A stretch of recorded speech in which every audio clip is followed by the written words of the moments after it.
Hello, my name's Lucy Scott, and I'm a civil engineer. Today, I'm going to tell you the story of Elsie and the Sludge.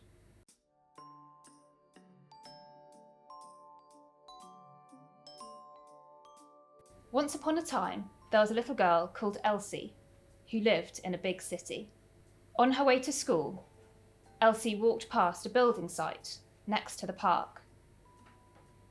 She waved to Rafa, the engineer, who was always there, wearing his bright orange uniform, which glowed in the sun. Even if it was freezing outside, Rafa would always wave. There were so many loud and scary sounds coming from the site.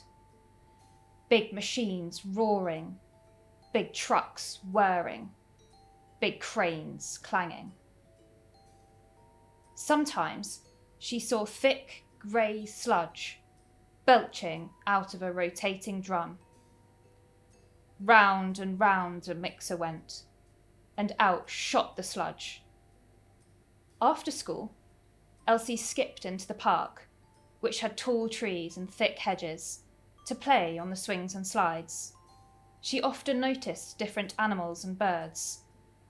Naughty squirrels swinging from the branches, cheeky blue tits squabbling over worms, and mischievous mice scuttling backwards and forwards as if they were playing tag.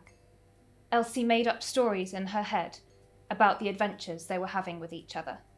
One morning, there was a pile of the thick, sticky sludge on the footpath next to the park. Elsie carefully picked her way around it to keep her smart school shoes clean.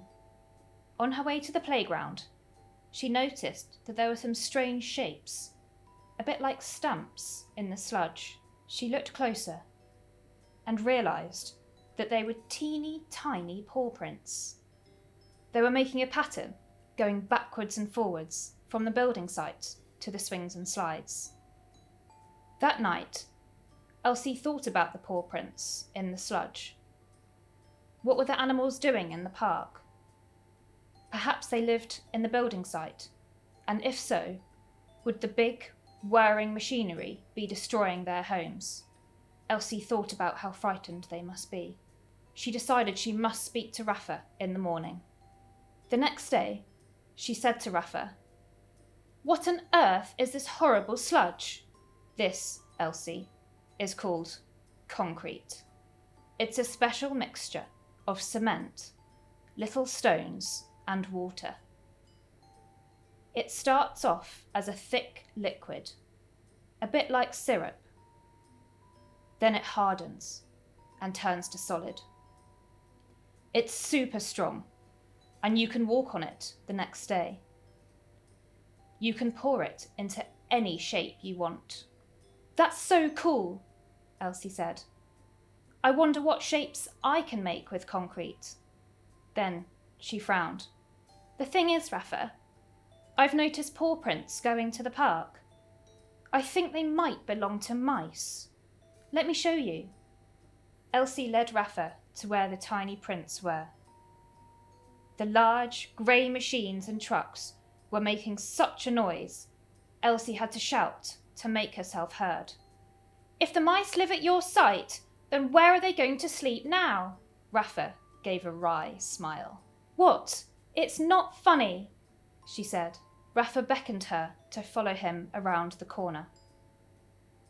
There was a sparkling, shiny new bridge with a tube going across it, filled with fresh, soft hay. The bridge went over the corner of the building site into a beautiful, green, lush field. Rafa turned to Elsie and said, "This means the mice can get from the park and into their field, so it means their homes aren't affected by the concrete in the building site.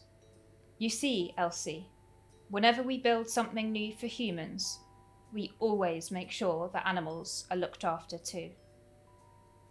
A huge smile spread across Elsie's face.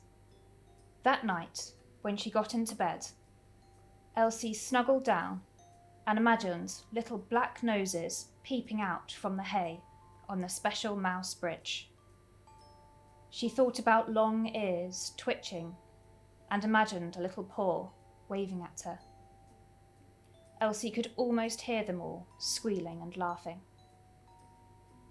She drifted off to sleep and dreamed about who else she could help with concrete when she was older.